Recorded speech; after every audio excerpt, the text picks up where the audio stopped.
다 함께 묵상기도 드리심으로 하나님 앞에 영광의 예배 올려드리겠습니다.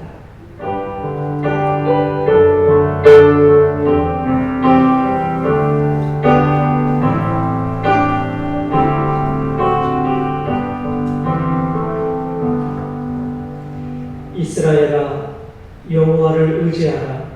그는 너희의 도움이시오 너희의 방패시로다.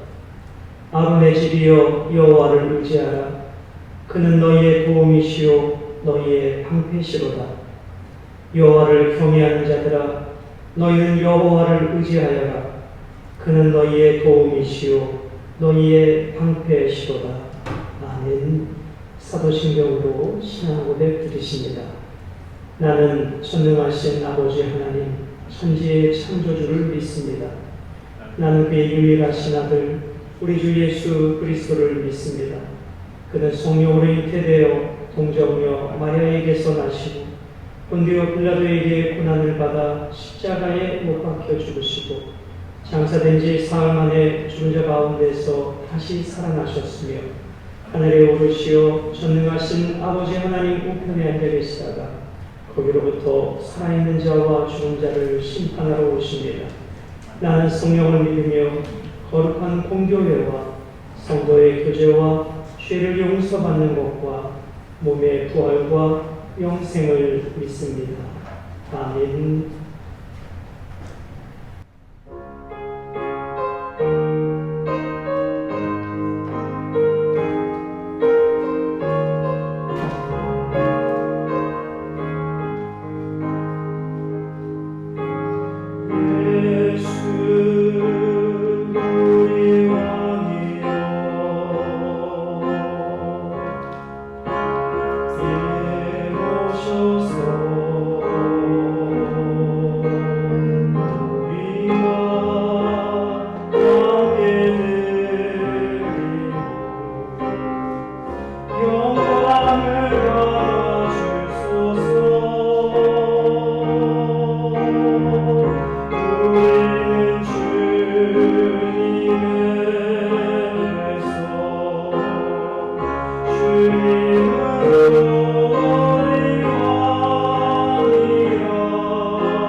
영광과 존귀를 받기에 합당하신 하나님을 찬양합니다. 한 주 동안도 건강한 삶을 허락하여 주시고 귀한 예배의 자리에서 하나님께 영광을 올려드릴 수 있게 하신 감사드립니다. 지난 몇 주간 비대면 예배를 통해 그동안 예배당만 밟고 가는 형식적인 예배자였는지 아니면 시간과 공간에 상관없이 예배를 사모하며 하나님께 귀한 예배를 드렸는지 확인하는 시간이었습니다.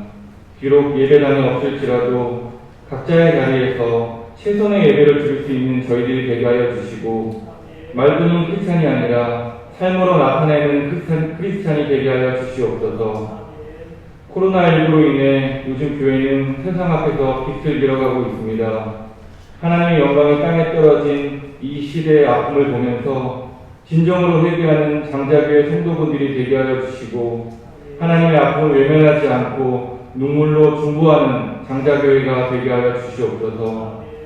하나님, 어렵고 절망적일수록 오직 하나님만 의지하며 지혜를 구하는 장자교회 성도분들이 되게 하여 주시옵소서.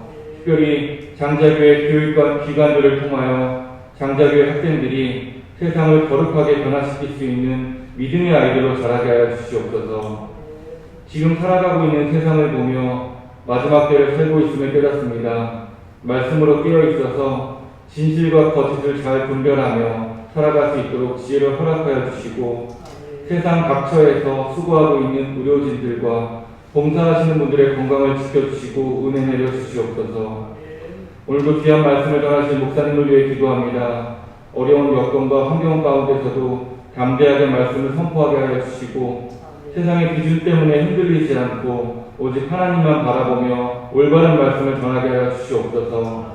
듣는 성도들에게 들을 수 있는 지혜와 순종, 그리고 결단할 수 있는 용기도 허락하여 주시옵소서. 언제나 변함없으시고 언제나 그 자리에서 우리의 중보자 되시고 선한 목자 되신 살아계신 예수님의 이름으로 기도드립니다. 아멘.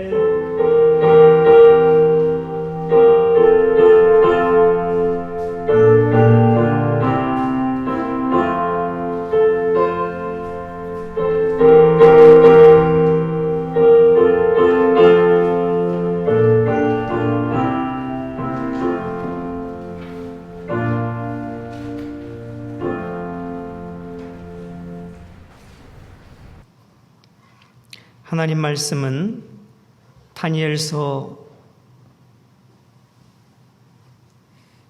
6장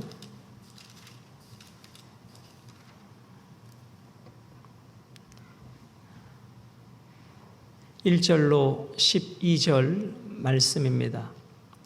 다니엘서 6장 1절로 12절 말씀 제가 봉독해 드리겠습니다. 다리오가 자기의 뜻대로 고관 120명을 세워 전국을 통치하게 하고 또 그들 위에 총리 셋을 두었으니 다니엘이 그 중에 하나이라. 이는 고관들로 총리에게 자기의 직무를 보고하게 하여 왕에게 손해가 없게 하려 함이었더라. 다니엘은 마음이 민첩하여 총리들과 고관들 위에 뛰어나므로 왕이 그를 세워 전국을 다스리게 하고자 한지라. 이에 총리들과 고관들이 국사에 대하여 다니엘을 고발할 근거를 찾고자 하였으나 아무 근거 아무 허물도 찾지 못하였으니 이는 그가 충성되어 아무 그릇됨도 없고 아무 허물도 없음이었더라. 그들이 이르되 이 다니엘은 그 하나님의 율법의 근거를 찾지 못하면 그를 고발할 수 없으리라 하고, 이에 총리들과 고관들이 모여 왕에게 나아가서 그에게 말하되 다리오 왕이여 만수무강하옵소서. 나라의 모든 총리와 치사와 총독과 법관과 관원이 의논하고 왕에게 한 법률을 세우며 한 금령을 정하실 것을 구하나이다. 왕이여 그것은 곧 이제부터 30일 동안에 누구든지 왕 외에 어떤 신에게나 사람에게 무엇을 구하면 사자굴에 던져 넣기로 한 것이니이다. 그런즉 왕이여 원하건대 금령을 세우시고 그 조서에 왕의 도장을 찍어 메대와 바사에 고치지 아니하는 규례를 따라 그것을 다시 고치지 못하게 하옵소서 하매, 이에 다리오 왕이 조서에 왕의 도장을 찍어 금령을 내니라. 다니엘이 이 조서에 왕의 도장이 찍힌 것을 알고도 자기 집에 돌아가서는 윗방에 올라가 예루살렘으로 향한 창문을 열고 전에 하던 대로 하루 3번씩 무릎을 꿇고 기도하며 그의 하나님께 감사하였더라.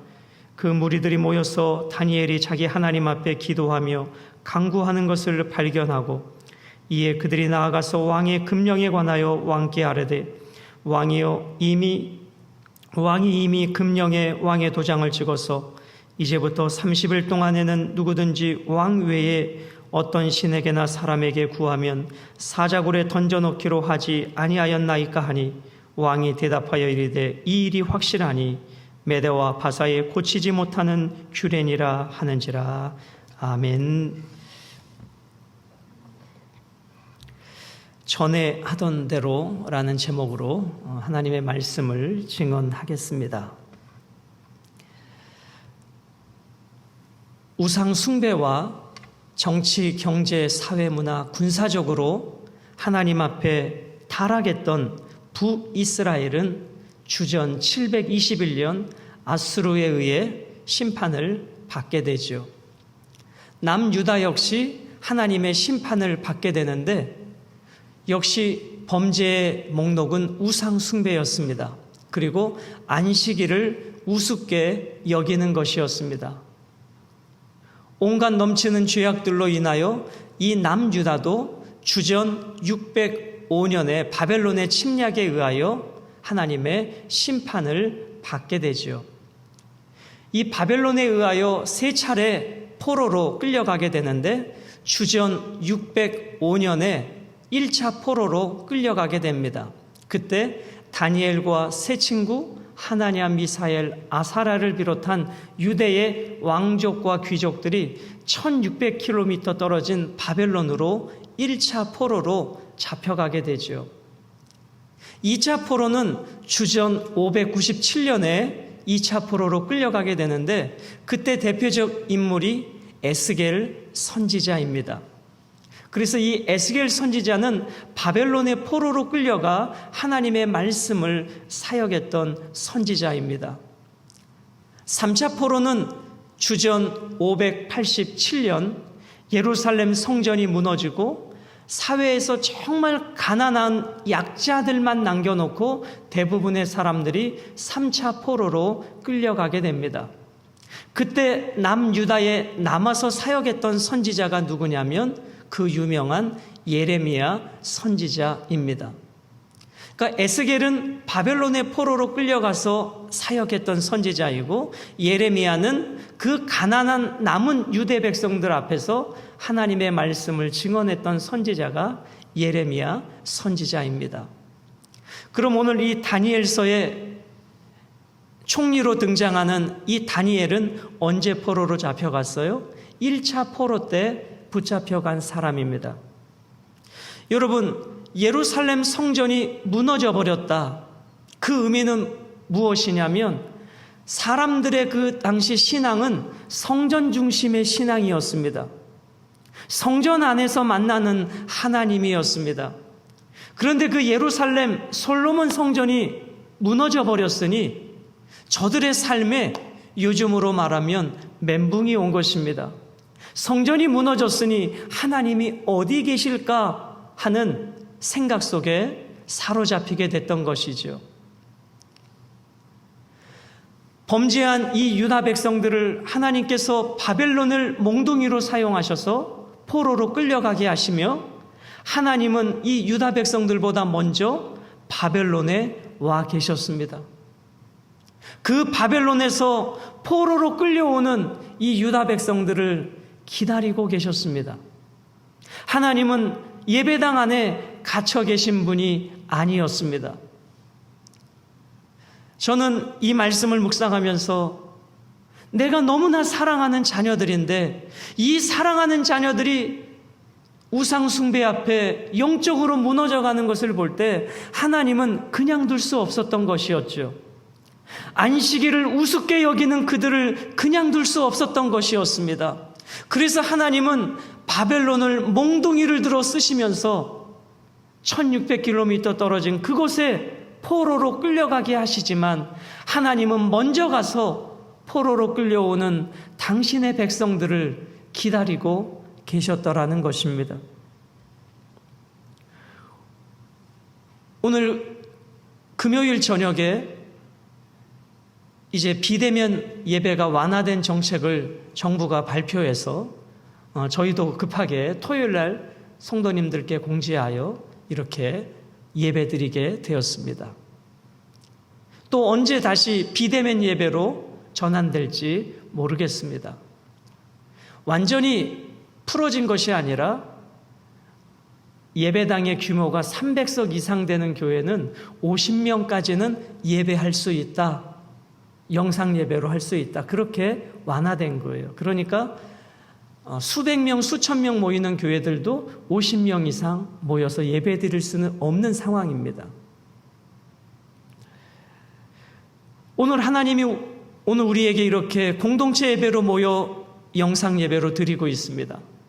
그러나 또다시 우리가 언젠가 비대면 예배로 돌아간다 할지라도 하나님은 예배당 안에만 계신 분이 아니기에 우리의 가정에서 예배드려도 동일한 영과 진리의 마음으로 예배드려야 하는 것입니다. 오늘 다니엘 시대에 그 유다 백성이 왜 바벨론의 포로로 붙잡혀갔는가? 그 중에 한 가지 이유가 안식일을 우습게 여겼기 때문이었다는 것입니다. 그러므로 우리가 온라인 예배를 드리고 가정 예배를 드린다고 해서 그 예배가 가치가 떨어진다거나 예배자의 자세가 흐트러진다거나 그 예배를 소홀히 여겨서는 결코 안 된다는 것입니다. 여러분, 이 다니엘서 오늘 6장 말씀을 제가 봉독해 드렸는데요. 1장부터 5장까지의 시대적 배경은 바벨론 시대를 배경으로 하고 있습니다. 그리고 오늘 6장 그 유명한 다니엘 사자굴의 사건부터는 시대가 달라졌어요. 왕이 달라졌습니다. 바벨론 시대가 아니라 메대와 바사 과도 그 시대 속에 주전 539년에서 538년도에 이루어진 사건이 오늘 다니엘서 6장 그 사자굴의 사건인 것입니다. 다니엘은 느부갓네살 왕 때부터 총리가 됐죠. 그 다음에 벨사살, 그리고 오늘 세 번째 왕 다리오 왕 시대에도 총리가 되고 네 번째 왕조 페르시아 제국이죠. 고레스 왕까지 다니엘은 총리가 되어집니다. 여러분, 왕조가 바뀌었다라고 하는 것은 누군가가 혁명을 일으켰다는 거예요. 다니엘은 앞전 시대의 총리였어요. 다니엘은 새로운 왕조가 탄생하는데 공을 세운 사람도 아니에요. 새로운 왕조가 탄생하는데 공을 세웠던 사람들의 입장에서 보면 다니엘은 저 자리에 앉은 것이 말이 안 되는 거예요. 그런데 다니엘이 앞전 왕 시대에 얼마나 공명정대하게 왕을 섬기고 백성들을 섬겼는지 왕조가 바뀌었는데도 다니엘을 총리로 세우고 있는 거예요. 그런 다니엘이 좋게 보이지 않죠. 저 다니엘은 우리처럼 새로운 왕을 위해서 수고하지도 않았는데, 우리는 목숨 걸고 싸웠는데, 그러나 왕의 신임과 정치적 입지에 시기 질투한 이 다니엘의 정적들이 다니엘을 넘어뜨리고자 요즘으로 말하면 국정원, 국세청, 검찰, 경찰 모든 정보기관들을 다 동원해서 다니엘의 삶의 흔적들을 다 조사했어요. 뭔가 있을 거다. 저렇게 오랫동안 총리하면서 이익과 특권과 반칙이 있을 거다. 샅샅이 뒤졌지만 하나도 다니엘에게 허물을 찾을 수 없었어요. 저는 그런 다니엘을 생각해 보면서 저의 삶의 자리가 이렇게 아름답다면 얼마나 좋을까? 하나님 앞에서, 사람 앞에서 지나온 삶의 자리가 이렇게 깨끗하다면 얼마나 아름다운 인생일까? 이러한 삶을 살다가 주님이 부르신다면 얼마나 복된 인생일까를 생각해 보게 되었습니다. 자, 다니엘의 삶으로는 도저히 다니엘의 허물을 찾을 수 없는 거예요.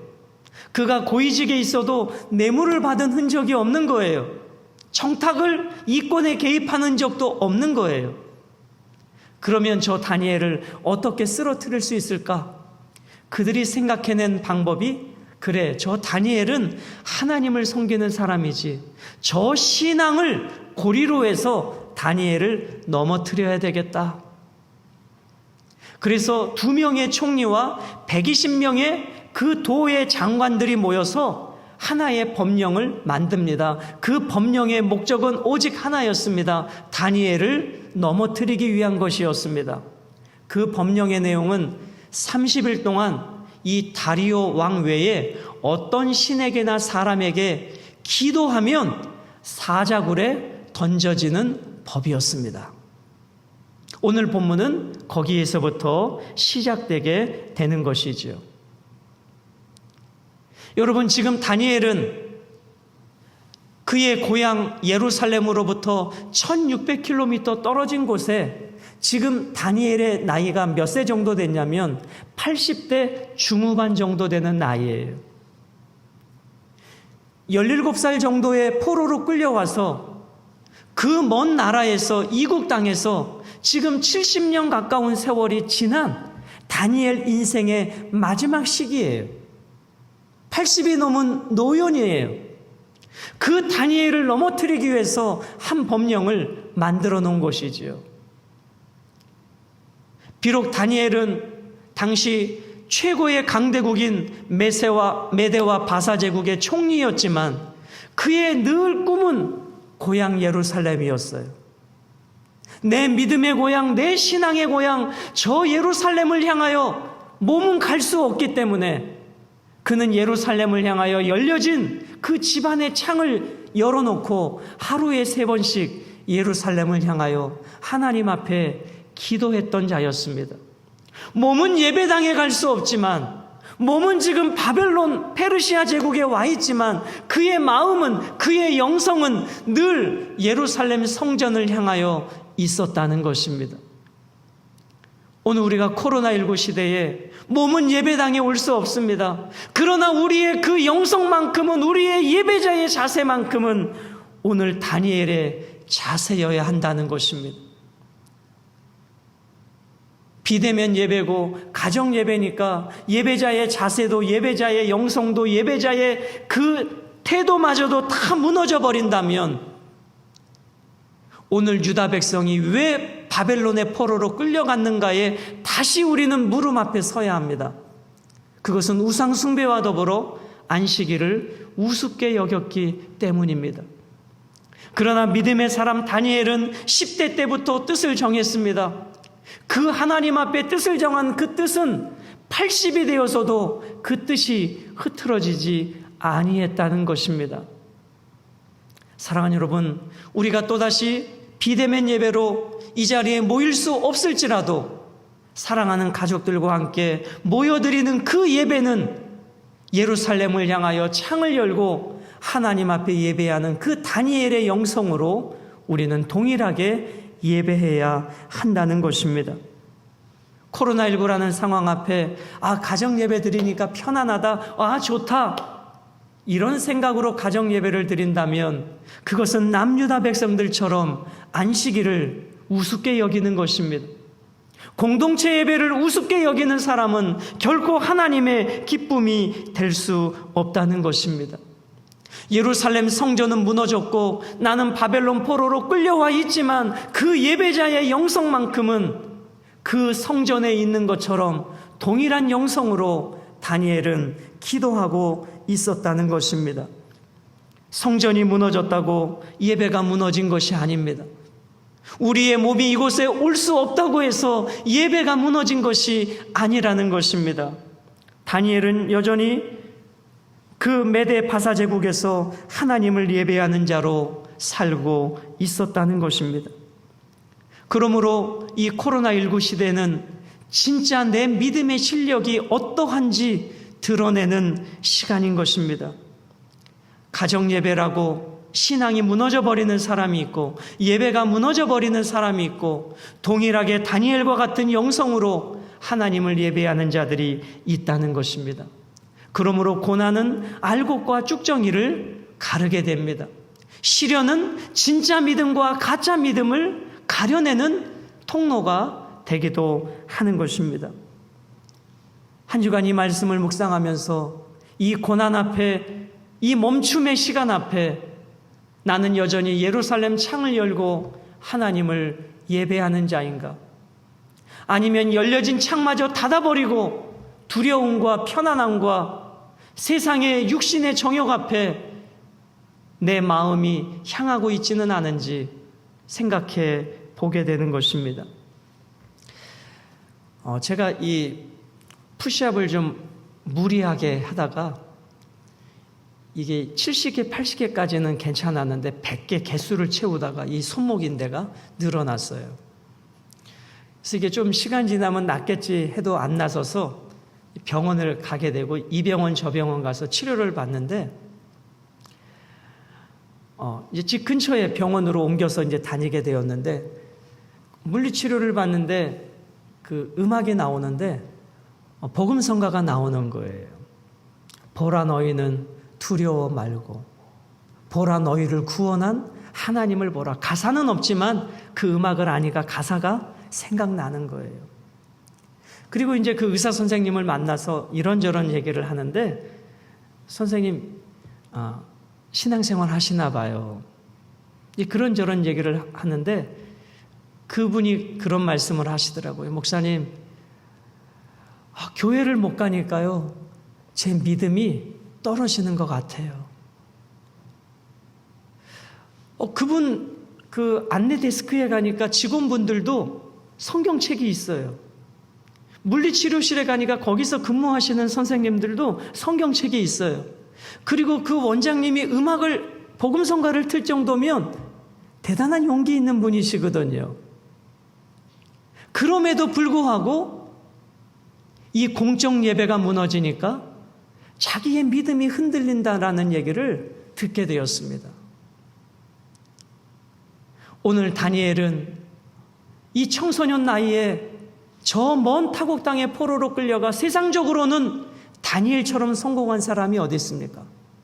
포로의 신분에서 당시 가장 강대국 총리까지 오른 그것도 한 명의 왕때가 아니라 지금 70년 가까운 총리 생활을 하고 있는 사람이 역대에 누가 있겠습니까? 그러나 여러분, 다니엘의 꿈은 총리가 아니었습니다. 자기 육신의 편안함이 아니었습니다.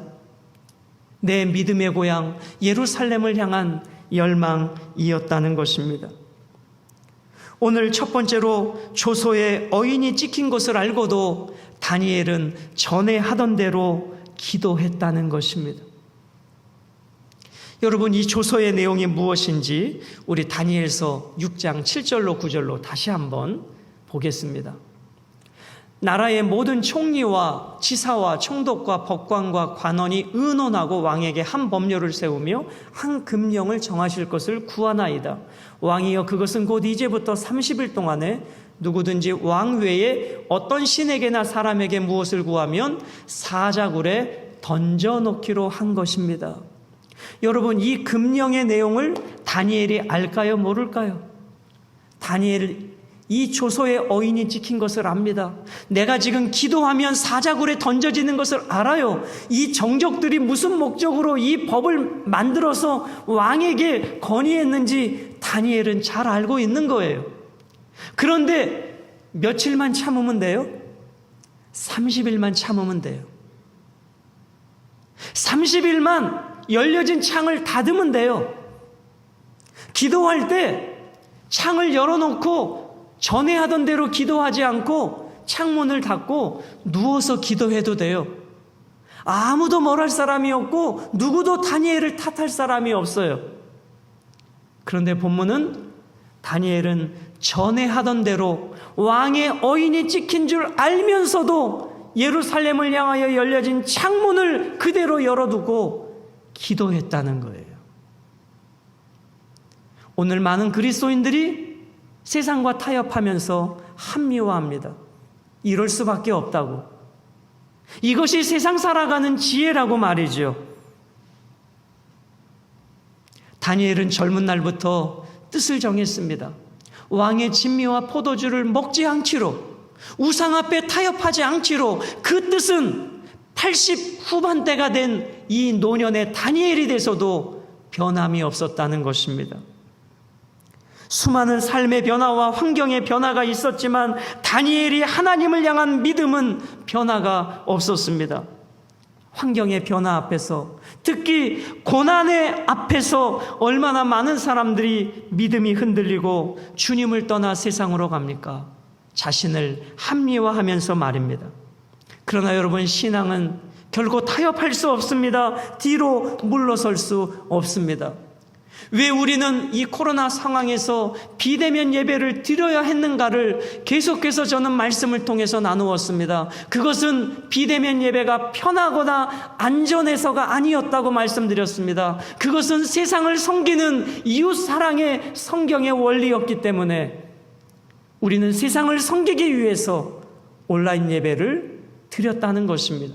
그 정신을 놓아서는 안 되는 것입니다. 내가 편안하고 내가 안전하기 위해서 드리는 것이 아니었습니다. 만약입니다. 세상이 바뀌어서 누군가가 너 교회 가서 예배 드리면 감옥에 갈 거야. 너 선택해. 그래도 예수 믿을 거야? 그러면 우리는 감옥에 갈 각오하고 이곳에 모여서 예배 드려야 합니다. 그러나 지금은 감염병 시대에 나로 인하여 누군가에게 아픔을 주면 안 되는 시대이기 때문에 우리는 온라인 예배를 드리고 있는 거예요. 그 정신을 놓쳐서는 안 됩니다. 이것이 편하니까 가정 예배를 드리고 온라인 예배를 드리는 것이 아니라는 것입니다. 이 정신을 놓아버린다면, 그리고 이 비대면 예배가 지속이 된다면 우리는 예배의 근본 정신을 놓치고 다음 세대들은 이 예배자의 영성을 배우지도 못하고 우리의 청소년들은 기성세대로 커나가는 안타까움이 될 것입니다. 사랑하는 여러분, 우리가 주님을 믿는 그 신앙의 여정에 주님이 주시는 은혜와 복으로 풍성한 삶을 누릴 수도 있습니다. 그러나 때로는 그 주님을 믿는 믿음 때문에 내가 사자굴에 들어갈 수도 있다는 것을 우리는 기억해야 합니다. 사랑하는 여러분, 30일만 다니엘은 참으면 됩니다. 30일만 기도하지 않으면 됩니다. 아니, 기도하더라도 창을 닫고 기도하면 됩니다. 그러나 다니엘은 그렇게 하지 않았다는 것입니다.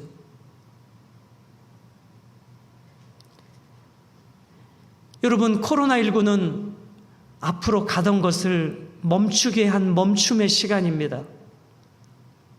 그래서 이 멈춤의 시간 때문에 어떤 사람은 가지고 있던 그 작은 믿음마저 빼앗기고 흔들리는 사람이 있고, 오히려 이 멈춤의 시간에 너와 나와의 만남이 단절되기에 하나님 앞에 기도할 수 있는 시간이 더 늘어난 사람도 있습니다. 말씀 보는 시간이 더 늘어난 사람도 있습니다. 똑같은 상황이지만 이 환경 앞에 믿음을 빼앗겨 버리는 사람이 있고, 오히려 하나님 앞에 더 깊은 묵상으로 나아가는 신앙인도 있다는 것입니다. 여러분, 오늘 이 코로나19는 우리들에게 어떤 시간입니까? 공적 예배가 무너지고 우리가 모일 수 없기에 그 믿음도 다 흔들려 버리고 말씀 묵상도 기도도 봉사도 헌금도 다 무너져 버렸습니까? 아니면 이곳에 모이지 못해도 이 다니엘과 같은 영성으로 어떤 상황과 환경에서도 예루살렘을 향한 창을 열고 동일한 자세로 예배하는 자입니까? 두 번째로 다니엘의 믿음은 전에 하던 대로의 믿음이었습니다. 여러분, 다니엘은 어느 날 갑자기 삶의 위기가 왔다고 갑자기 안 하던 기도를 한 사람이 아니었습니다. 오늘 우리가 본문을 통해서 계속 주목해야 될 단어 중에 하나는 항상이라는 단어입니다. 다니엘은 항상 기도했습니다. 이 신하들의 꾀임에 속아 넘어가 어인을 찍어 다니엘을 사자굴에 던져 넣을 수밖에 없었던 이 다리오 왕이 다니엘을 사자굴에 넣으면서 한 말이 16절에 이렇게 기록되어 있습니다. 이에 왕이 명령하매 다니엘을 끌어다가 사자굴에 던져 넣는지라. 왕이 다니엘에게 이르되 내가 항상 섬기는 너의 하나님이 너를 구원하시리라 하니라. 항상 섬겼다는 거예요. 누가 볼 때도, 다리오 왕이 섬길 때도, 그 이방인이었던 다리오가 볼 때도 저 다니엘은 어떤 상황과 환경에서도 변함없이 하나님을 섬기는 믿음이 있었다는 거예요. 어느 날 갑자기 한 번 기도하고 어느 날 갑자기 한 번 예배는 웬만한 분들은 할 수 있어요. 그러나 어떤 상황과 환경에서도 항상 기도하는 사람, 항상 예배하는 사람은 너무나도 귀한 거예요. 여러분, 직장에서 여러분들을 볼 때, 저 성주는 주일만 되면 저 친구는 항상 교회 가는 사람이에요. 무슨 일이 있어도 예배드리는 사람이야. 저 성준을 위해서라도 우리가 주일날 어디 가는 프로그램을 하면 안 돼. 이게 항상 신앙의 사람이에요. 여러분 자녀들에게 우리 부모님은 주일이면 항상 예배하는 부모라고 하는 인정을 자녀들에게 받고 있습니까? 이 코로나19의 비대면 상황 속에서도 우리 부모님은 비록 교회는 아니지만 이 가정에서라도 항상 예배하는 분이야. 인정을 받고 있습니까? 오늘 다니엘은 왕에게 항상 예배하는 자임을 인정받았다는 것입니다. 오늘 2명의 총리와 120명의 장관들과 관원들과 법률가들이 모여서 30일의 그 시한이 있는 법을 만들었습니다. 다니엘은 눈 땅 감고 30일만 참으면 됩니다. 그러나 항상 하나님을 섬겼던 다니엘은 30일을 기다리지 않았습니다. 이 법을 알고 사자굴에 들어갈 줄 알면서도 다니엘은 멈추지 않았습니다. 왜냐하면 다니엘에게 하나님은 넘버 10이 아니라 넘버 1이었기 때문입니다. 다니엘의 삶 속에 항상 신앙의 우선순위는 총리직을 지키는 것이 아니라 하나님을 향한 믿음을 지키는 것이었습니다. 여러분, 왜 많은 사람들이 타협할까요? 하나님보다 더 중요한 무언가 있기 때문입니다. 그 무언가를 내려놓지 못하기 때문에 하나님을 내려놓는 것입니다. 하나님, 30일만 내가 하나님을 내려놓을게요. 내가 이 자리를 지키고 내가 이 물질을 지키기 위해서 30일만 하나님을 내려놓을게요. 하나님, 그때까지만 죄송해요. 다니엘이 그렇게 선택했어도 누구 하나 다니엘에게 돌을 던질 수 없어요. 그러나 다니엘은 30일 동안 하나님을 내려놓지 않았어요. 그 기간에도 다니엘은 하나님이 넘버 1이었어요. 우리는 얼마나 스스로 타협하면서 하나님을 내려놓고 다른 것을 넘버 1으로 붙잡고 있습니까? 그 다른 것이 총리직일 수도 있고 물질일 수도 있고 내 자녀일 수도 있고 건강일 수도 있어요. 그러나 하나님보다 내가 먼저 우선할 것은 아무것도 없어요. 성경은 말씀대로 사는 길이 고난의 길이고 좁은 길이라 하십니다. 타협의 길은 넓은 길이고 많은 사람이 합리화하면서 가는 길입니다. 그래서 주님은 다니엘과 같이 타협하지 않는 사람들에게 이렇게 마태복음을 통해서 위로의 말씀을 주고 계십니다. 나로 말미암아 너희를 욕하고 박해하고 거짓으로 너희를 거슬려 모든 악한 말을 할 때에는 너희에게 복이 있다. 너희들이 신앙생활하면서 나 때문에 핍박받니? 나 때문에 손해보고 있니? 나 때문에 누군가로부터 조롱받고 있니? 기뻐하고 즐거워해. 그게 믿음의 길이야. 그렇게 살다가 내 앞에 올 때 상이 클 거야. 너희 전에 믿음을 지켰던 선배들도 그렇게 핍박을 받으며 믿음을 지켰어. 11절 말씀을 다시 한번 보실까요? 주님으로 인하여 핍박을 받는 삶, 이것이 세상 앞에는 수치스럽고 부끄러워 보일지 모르지만 그리스도인에게 최고의 영광은 주님 때문에 핍박받아 보는 거예요. 주님 때문에 조롱당해 보는 거예요. 이게 좁은 길을 걸어가는 사람이에요. 다니엘은 총리직을 잃어도 세상의 명예를 잃어도 주님을 붙잡고 있어요. 왜? 주님 때문에 내가 사자굴에 들어가도 그것이 하나님 앞에 뜻을 정한 다니엘의 삶이었기 때문입니다. 여러분, 코로나19 상황에 우리가 잘못해서 누군가에게 욕을 먹으면 안 되지만 그래도 세상을 섬기는 과정 속에, 믿음을 지키는 과정 속에 세상으로부터 욕먹는다면 그거는 각오해야 돼요. 그게 믿음의 길이고 그게 신앙의 길이에요. 우리는 다니엘처럼 살아온 삶의 자리가 깨끗해야 돼요. 삶의 자리로 욕먹어서는 안 돼요. 그러나 내가 세상을 섬기는 과정 속에 믿음을 지키다가 주님으로 인하여 욕을 먹는다면 그것은 여러분 더 없는 그리스도인의 영광이에요. 예루살렘을 향하여 열려진 창을 닫는 사람은 주님으로 인하여 욕을 먹지 않습니다. 세상과 타협하며 살아가는 신앙인은 주님으로 인하여 핍박을 받지 않습니다. 아니, 세상이 그런 사람은 핍박도 하지 않습니다. 어떤 상황과 환경에서도 창을 열고 전에 하던 대로 믿음을 지키는 사람은 세상 앞에 핍박을 받을 것이고 그 사람은 좁은 길을 걸어가게 될 것입니다. 그러나 주님의 위로가 있습니다. 디모데후서 3장 12절은 이렇게 위로를 주고 계십니다. 무릇 그리스도 예수 안에서 경건하게 살고자 하는 자는 박해를 받으리라. 세상과 타협하는 사람은 박해를 받지 않습니다.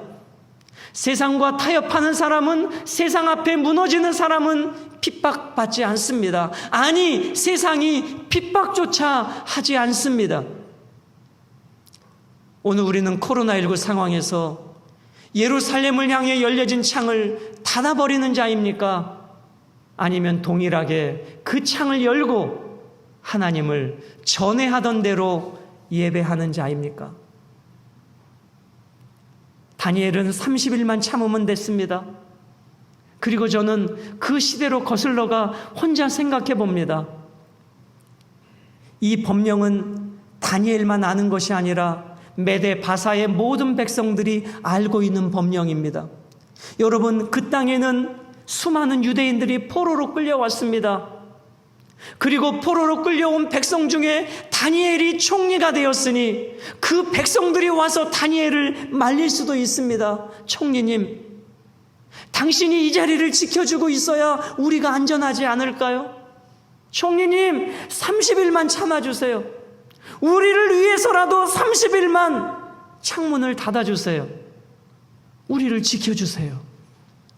아마 그런 일이 있지 않았을까. 저는 성경적 상상을 그 시대에 거슬러 올라가서 해보는 거예요. 그래, 내가 저 백성들을 위해서 이 총리에 있는 것이 유익하지 않을까? 내가 이 자리를 지키는 것이 저들을 위해 유익하지 않을까? 그러나 다니엘은 그것조차도 내려놨어요. 여러분, 이것이 뜻을 정한 자의 믿음이에요. 우리는 수없이 많은 세상의 유혹 앞에 얼마나 자기 자신을 합리화하면서 내가 이럴 수밖에 없다라고 타협하며 살아갑니까? 사랑하는 여러분, 코로나19 앞에 우리는 열려진 창을 닫는 자인지 아니면 전에 하던 대로 비록 가정에서 예배할지라도 그 창을 열어놓고 그 뜨거운 영성으로 예배하는 자인가를 우리는 생각해 보자는 것입니다. 마지막 세 번째로 다니엘의 기도는 어떤 기도였는가? 감사의 기도였습니다.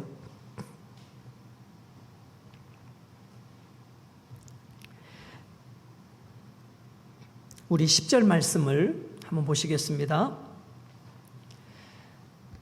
다니엘이 이 조서에 왕의 도장에 찍힌 것을 알고도 자기 집에 돌아가서는 윗방에 올라가 예루살렘으로 향한 창문을 열고 전에 하던 대로 하루 3번씩 무릎을 꿇고 기도하며 그의 하나님께 감사하였더라.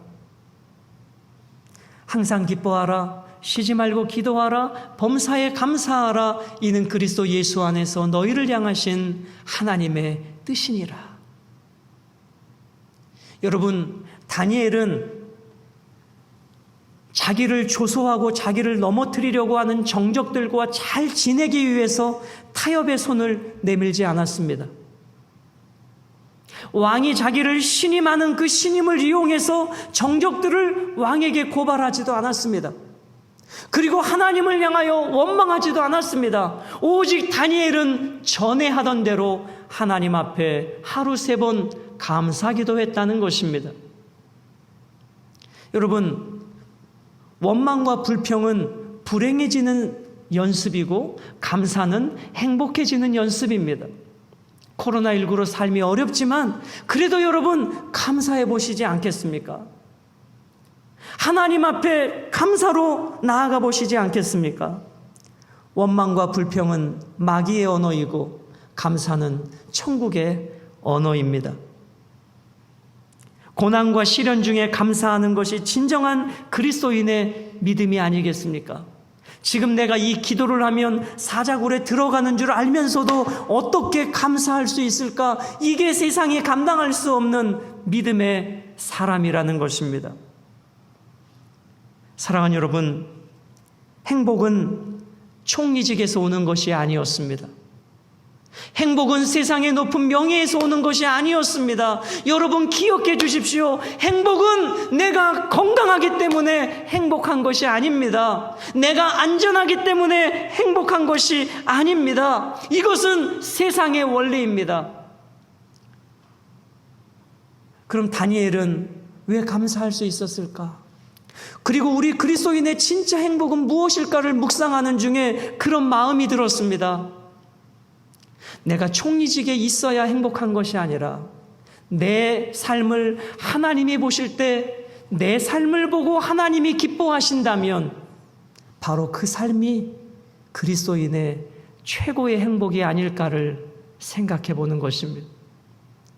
내가 어떠한 위치에 있든지 어떠한 삶의 자리에 있든지 내가 살아가는 모습을 하나님이 바라보고 계실진데 희동아, 내가 너를 보니 참 기쁘다. 주나, 내가 너를 보니 참 기쁘다. 하나님의 기뻐하심을 입는 그 삶이야말로 그리스도인의 행복이 아닐까.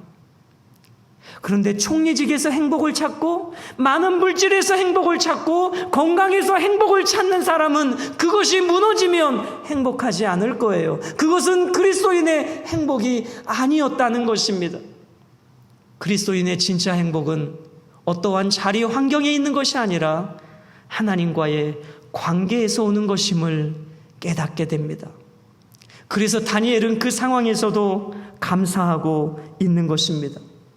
그럼 여러분, 한 걸음 더 들어가서 이 부분은 왜 다니엘이 감사 기도했을까? 이 감사의 내용은 지금 어느 한 번의 감사가 아니라 그 기도 가운데 늘 있었던 감사였거든요.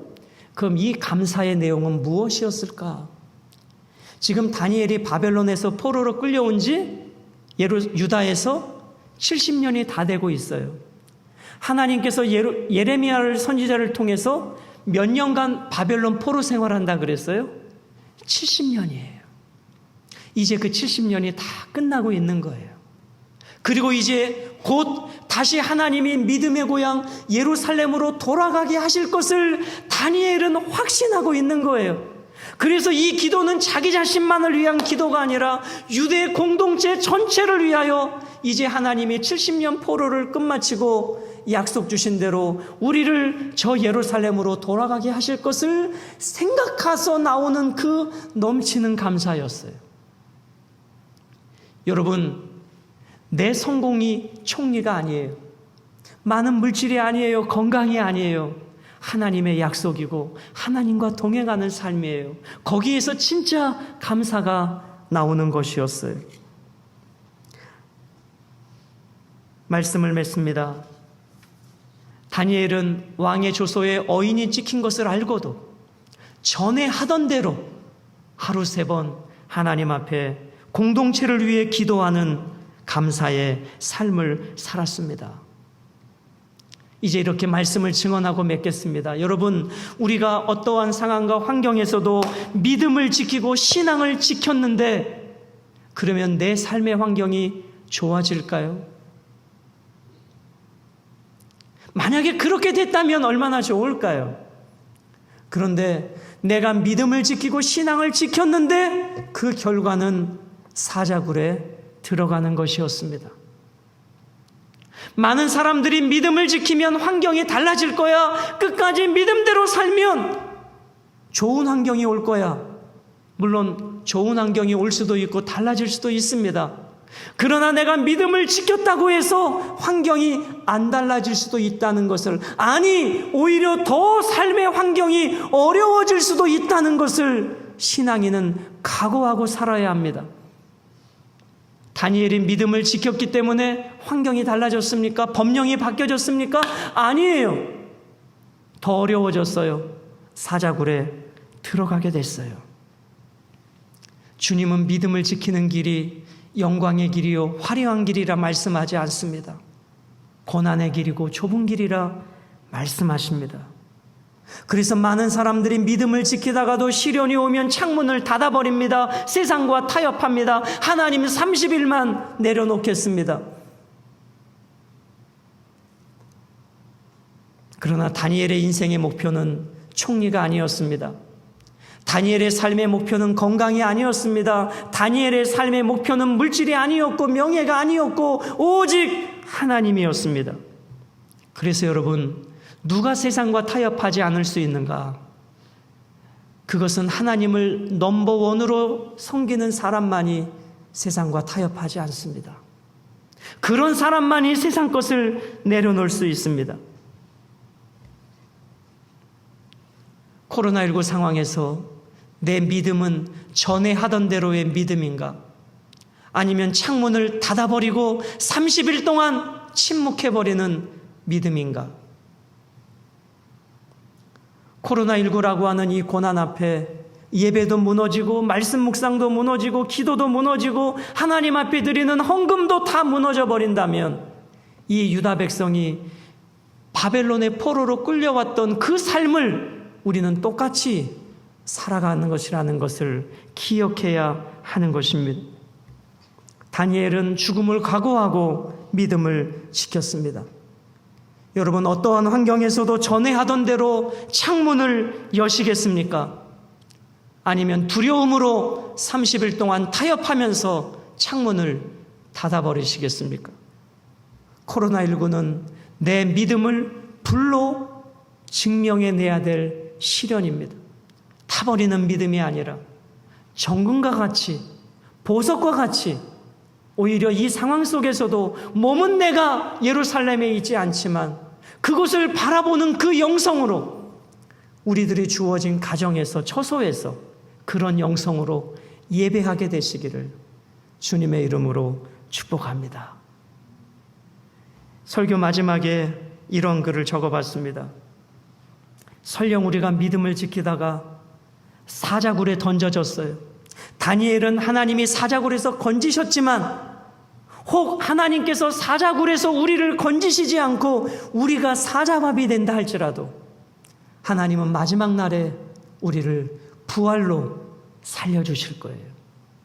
그 영광을 소망하면서 오늘 내 삶의 환경이 어떠하든지 끝까지 믿음을 지키고 예루살렘을 향한 그 창을 닫지 말고 우리 모두 그 영성으로 예배하게 되시기를 주님의 이름으로 축복합니다. 우리 하나님 앞에 중보 기도하는 시간을 갖겠습니다. 이 시간을 저는 정말 하나님이 기뻐하실 거라고 생각이 듭니다. 우리가 나라와 민족을 위해서, 이웃을 위해서 이렇게 오래전부터 이렇게 기도하는 것은 하나님이 우리 교회를 향한 사랑이라고 생각합니다. 우리가 아버지의 마음으로 함께 기도하시겠습니다. 1번부터 시작. 코로나19의 모든 상황들이 합력하여 선을 이루게 하시고 공동체 예배로 속히 회복되게 하소서. 교회가 세상 앞에 소금과 빛이 되지 못했음을 회개하고 교회의 공공성을 회복하며 복음과 사랑으로 세상을 섬기는 착한 이웃이 되게 하소서. 코로나19의 재확산을 막기 위해 노력하고 있는 정부와 관계부처, 의료 관계자들에게 새 힘을 더하여 주시고 하나님께서 주시는 지혜와 능력으로 치료제와 백신이 속히 만들어지게 하소서. 우리와 우리의 자녀들이 믿음과 예배를 소홀히 여겨 세상과 타협하지 않게 하시고 주님의 순결한 신부로 살아가게 하소서. 군대와 외국에 나가 있는 우리의 자녀들을 안전하게 지켜주시고 영성과 지성, 인성이 탁월한 자녀들이 되게 하셔서 무너진 공동체를 세워가게 하소서. 코로나19로 예배와 경건한 삶이 무너지지 않게 하시고 말씀 묵상, 성경 통독, 그리고 성경 필사를 통해 주님과 풍성한 교제를 누리게 하소서. 아멘.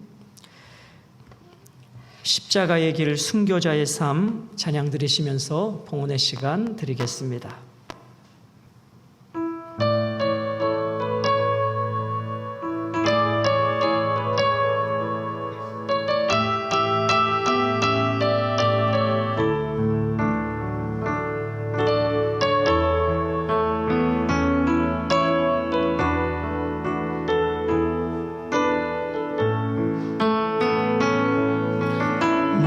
마음의 주를 향한 사랑이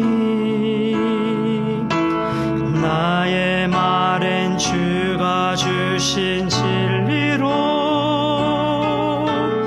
나의 눈에 주의 눈물 채워 주소서.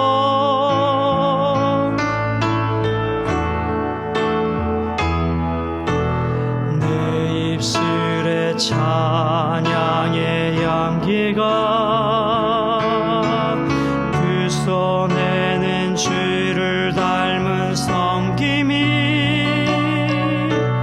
나의 삶의 주의 흔적 남게 하소서. 우리 다 같이 일어서십니다. 하나님의 사랑이 영원히 함께하리. 십자가의 길을 걷는 자에게 순교자의 삶을 사는 이에게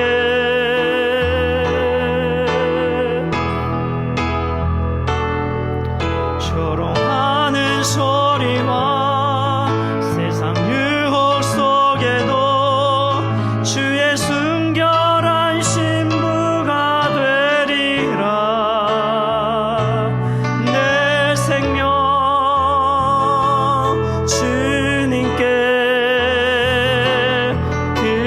하나님의 사랑이 영원히 함께하리. 하나님의 사랑이 영원히 함께하리. 십자가의 길을 걷는 자에게 순교자의 삶을 사는 이에게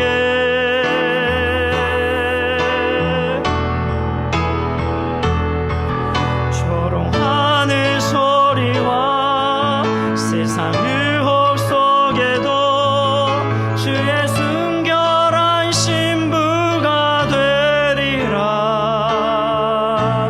내 생명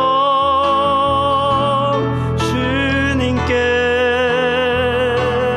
드리리.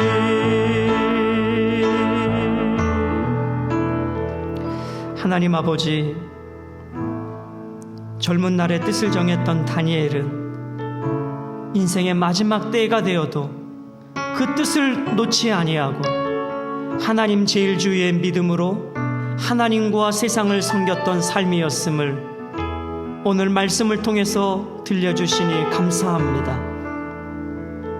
열려진 창을 고난 앞에 시련 앞에 30일 동안 닫아두고 내려놓을 수도 있었지만 왕의 조소에 어인이 지킨 줄 알면서도 전에 하던 대로 하루 3번씩 하나님 앞에 감사기도했던 다니엘의 영성을 수천 년이 지난 이곳에 있는 가정에 있는 우리 모두가 배우게 하시고 그 영성대로 살아가게 하여 주옵소서.